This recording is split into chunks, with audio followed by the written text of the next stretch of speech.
Jianshuo, thanks for joining us today. My very first question would be, let's start off with why did you start blogging? Why do you blog? I didn't think I started a blog at the very beginning. In the year 2000, I registered a domain under my name, and then I read some articles. Among them, there were some English articles. So I remember I wrote about Pudong Airport. To my surprise, that about several months later, when I searched in Google about Pudong Airport, my page comes as the first result. So I got very surprised because I realized there's no information about Pudong Airport, such a very important airport in Shanghai, in English on the internet. So I decided to write more about this city. So I keep writing about once every week, about adding one article every week about Shanghai. So that's after 2 years, in the year 2002, one day a blogger interviewed me via MSN. And he talked a lot of things, asked me a lot of questions. I thought he was a journalist, but at the end he said, I'm a blogger. I said, what is a blogger? So he gave me the address and tell me, okay, this is blog. So at that time I know, oh, blog is such a good thing that you can write one article every day, you can accumulate your knowledge, you can help people by sharing your knowledge. So I converted my site from a pure HTML-based site to a blogger. To a blog, so I then become a blogger. But finally, I think I'm still a volunteer for this city to share information about Shanghai. It does not matter whether you are a blogger or you are a journalist or just a website builder, but you are doing this kind of thing. So theoretically, you've actually been blogging before blogging was considered a term. Yeah, exactly. In terms of the spirit of what you were doing in regards to sharing information out of your passion. My next question would be, when you are blogging, when you come up with an idea for a post, what's the inspiration behind it, or what kind of, do you have a certain person in mind or an audience in mind when you're writing? Well, the tagline for my blog is events in Shanghai that affects my life and others. So there are some keywords there. First, it must be something in Shanghai. And second, it must be something that may affect people's life. So I want to share things, very small things, my daily life to people. The person you are talking about, the persona I'm thinking about is a visitor who just came to Shanghai, or expat who is new to the city. So you can see my blog, I share all those kind of the small things. For example, like I take the bus and I pay 2 yuan for the bus, and most of the buses here cost 2 yuan if it is air conditioned. For a non-air conditioned bus, it's 1 yuan, something like this. But that's very important information. This kind of very small information, you can never expect it to be a book or newspaper. Right. But this is the most important information for visitors. So I write all these kind of small things of my daily life. Basically, I'm sharing my life.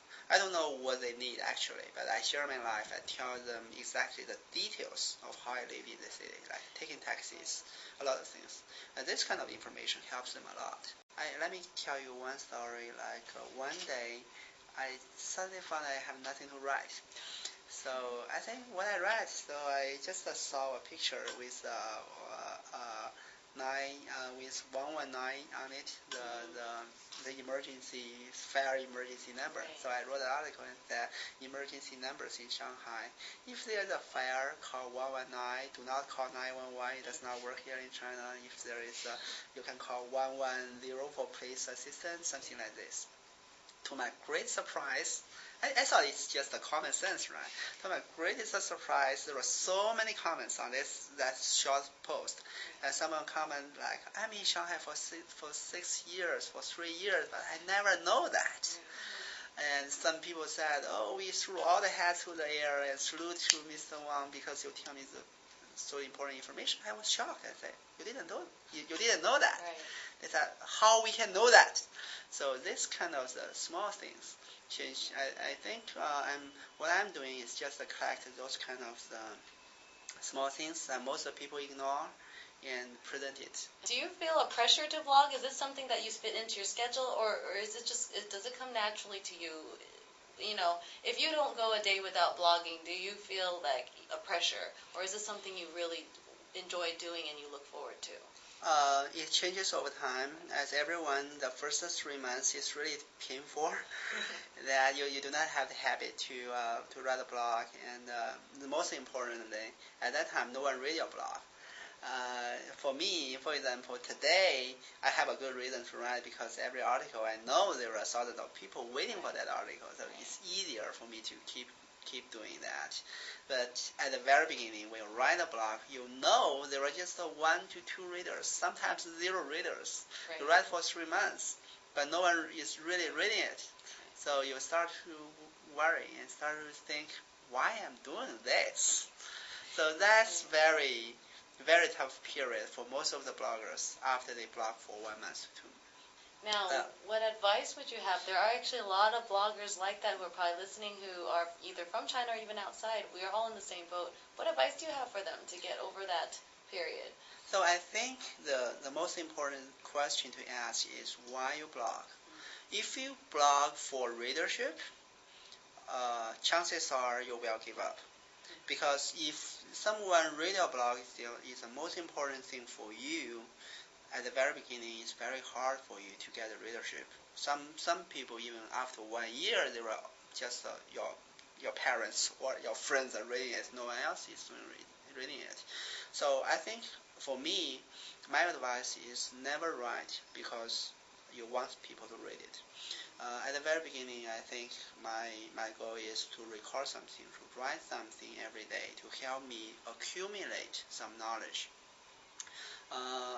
It's like at the very beginning, at that time I was working for Microsoft. But when I go to everywhere, and I say, I'm working for Microsoft, you see, this is my name card. People, wow, it's a big company, it's a famous company. So you feel you have the honor, that's kind of the glory around you. But one day in 2002, all of a sudden I feel that kind of honor and glory is belong to the company, not yourself. You are still yourself. I'm talking about you have to accumulate something of yourself. Not the fame, not the readership, but accumulate the knowledge. So I write every day. Even though nobody is reading it, I don't worry at all because to have a blog really enforces you to think and to observe every day. This is very helpful.